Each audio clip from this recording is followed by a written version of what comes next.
Bismillah, Samsung Galaxy A16 5G ini cukup menjadi topik hangat perdebatan para peminat smartphone di tanah air. Lumayan banyak yang menilai overpriced sembari mencibir notch di layarnya. Atau juga bezelnya yang terlihat lebih tebal dari kebanyakan smartphone 3 jutaan lain. Ada juga yang mengedepankan keberanian Samsung menjamin 6 kali upgrade Android dan 6 tahun update security di smartphone yang statusnya lower mid-range ini.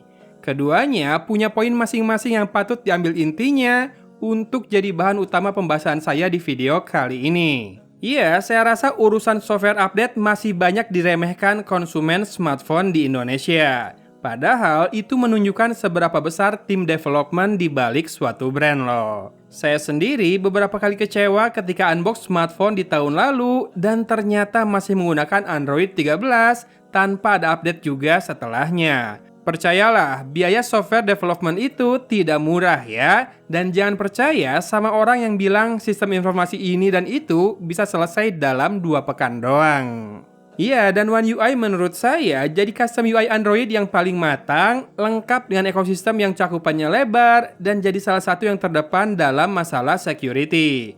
Namun, saya juga setuju sih kalau 6 tahun itu terlalu panjang untuk smartphone di kelas Galaxy A16 5G ini.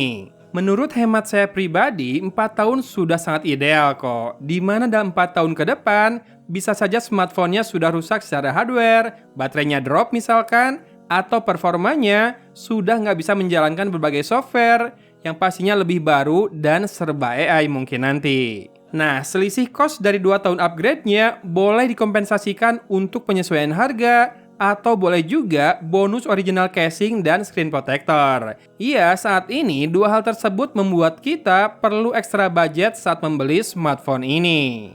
Ya, mudah-mudahan Samsung mendengar deh ya. Karena sebetulnya Galaxy A16 5G ini tak punya masalah berarti selain absennya fitur always on display yang terlalu penting buat saya. Iya, loudspeaker mononya juga masih sangat oke secara sound quality dan kelantangannya. Kalau buat streaming YouTube buat nambah ilmu atau nonton highlights pertandingan sepak bola pas makan siang, ini udah cukup banget.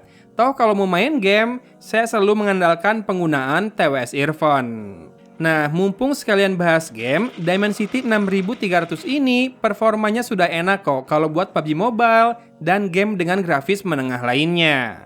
Buat yang sudah familiar dengan Helio G99, kinerjanya kurang lebih masih mirip dengan fabrikasi yang sama 6 nanometer yang jelas cukup hemat. Settingan PUBG Mobile bisa dapat HD High atau Balance Ultra dan saya enjoy push rank di Smooth Ultra sampai Chicken Dinner. Oh iya, mungkin karena tanpa screen protector juga membuat pergerakan jari saya di layar smartphone ini jadi smooth dan enak ya ternyata. Terus terang, saya tidak mengukur battery life di Galaxy A16 5G ini secara khusus. Namun, saya perhatikan secara umum ya seperti apa yang biasa saya temui di smartphone dengan prosesor-prosesor 6 nanometer dari MediaTek, yaitu awet dan adem. Cukup 2 kata itu saja rasanya. Nah, secara looks, Galaxy A16 5G ini sudah sangat memiliki DNA khas Samsung. Iya, mungkin makin terasa nampak dari seri A paling terjangkau hingga flagship mereka yang bentuknya candy bar seperti ini. Kelasnya sudah beda lah dari smartphone yang suka jadi acuan mendang-mending dari netizen.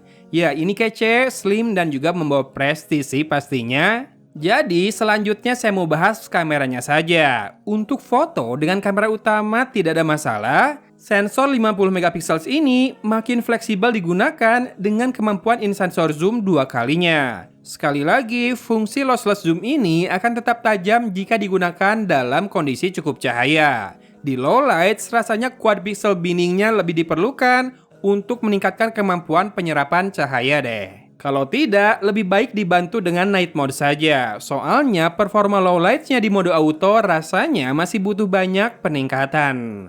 Nah, lain cerita dengan lensa ultrawide-nya, soalnya hanya dipadankan dengan sensor 5 megapiksel doang. Detailnya jelas kurang, plus nggak bisa banyak di crop sudutnya, jadi distorsi lebih terasa, apalagi perbesarannya kan 0,5 kali. Sementara kamera selfie-nya punya tone natural, hasilnya dengan lighting yang bagus terasa istimewa, cuma menurun banyak di kala low lights. Saya juga sempat coba rekam video di studio, ini terasa usable ya dengan suara yang jernih. Sampel lengkap videonya bisa dicek setelah ini dan langsung nilai saja sepadankah dengan harganya atau tidak. Jadi kalau mau 3 jutaan Samsung mungkin bisa pertimbangkan ini atau satu generasi sebelumnya. Iya, Galaxy A16 5G nggak sendirian kok. Ada satu smartphone brand lain yang harganya mirip-mirip, pakai Dimensity 6300 juga, RAM-nya lebih besar tapi dia layarnya IPS ya. Jadi buat yang suka AMOLED karena vibransinya dan juga kontrasnya, bisa dipilih Samsung ini dengan keunggulan security dan jaminan software update. Ya, sisanya kurang lebih sudah pada ngerti kan ya? Tadi sudah jelas di awal, menurut saya harusnya gimana nih Samsung. Oke, hatur nuhun sudah menyimak video kali ini. Dari Kota Cimahi, Agon pamit undur diri. Wassalamualaikum warahmatullahi wabarakatuh.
Video kamera belakang Full HD 30 fps di lensa utama. Simak detail dan warna ya, nanti kita pakai jalan. Pindah langsung bisa, mungkin ada glitch sedikit pas perpindahannya, tapi warnanya terlihat konsisten ya. Full HD 30 fps di kamera belakang, maksimalnya emang segini. Tilting, panning, jalan. Kita pindah ke putar balik. Masih di ultra wide, sambil jalan lebih stabil nggak dibanding di main lens. Ini main lens kembali, mau di zoom 2 kali, digital ya.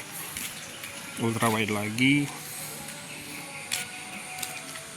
Cukup kali ya segini. Ini kembali ke lens utama.